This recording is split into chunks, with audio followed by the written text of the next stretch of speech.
മൂഴിക്കുളം അമ്പലത്തിൻ്റെ അവിടെ ഒരു ചെറിയൊരു എക്സിബിഷൻ ഉണ്ടായിരുന്നു കേട്ടോ, ഹെറിറ്റേജ് ഫെസ്റ്റിവൽ എന്നും പറഞ്ഞുകൊണ്ട്. അവിടെ ചെല്ലുമ്പോൾ നമ്മൾ കാണുന്നത് നമ്മുടെ മുത്തശ്ശിമാരും അപ്പൂപ്പന്മാരും ഒക്കെ അന്നൊക്കെ ഉപയോഗിച്ചുകൊണ്ടിരുന്ന കുറേ മരത്തിൻ്റെ സംഭവങ്ങൾ, ഇരുമ്പിൻ്റെ സംഭവങ്ങൾ, അങ്ങനെ കുറേ സംഭവങ്ങളൊക്കെ ആയിരുന്നു. ഇതൊക്കെ ഞാൻ എൻ്റെ ചെറുപ്പത്തിലെ കുറച്ചൊക്കെ ഞാൻ കണ്ടിട്ടുണ്ട്, എല്ലാതും അല്ലെങ്കിലും. പക്ഷെ നമ്മുടെ മക്കൾ ഇതൊന്നും കണ്ടിട്ടില്ല. അപ്പോൾ അവരിതൊക്കെ കണ്ടു കഴിഞ്ഞാൽ ഭയങ്കര കൗതുകമായിട്ട് തോന്നി കേട്ടോ.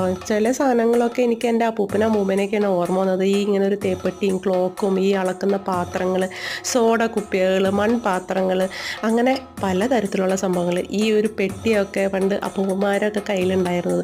പിന്നെ അവിടെ ഉണ്ടായിരുന്നത് മലയാള പുസ്തകത്തിൻ്റെ ഒരു ചെറിയ എക്സിബിഷനൊക്കെ ഉണ്ടായിരുന്നു. അരിപ്പൊടി, അച്ചാറും പലഹാരങ്ങൾക്ക് വേണ്ടിയുള്ള സംഭവങ്ങളൊക്കെ അവിടെ ഉണ്ടായിരുന്നേ. പിന്നെ അവരിങ്ങനെ ഓരോ സമയത്ത് ഓരോ ടൈപ്പ് പലഹാരങ്ങൾ, പായസം അങ്ങനെയൊക്കെ ഉണ്ടായിരുന്നു.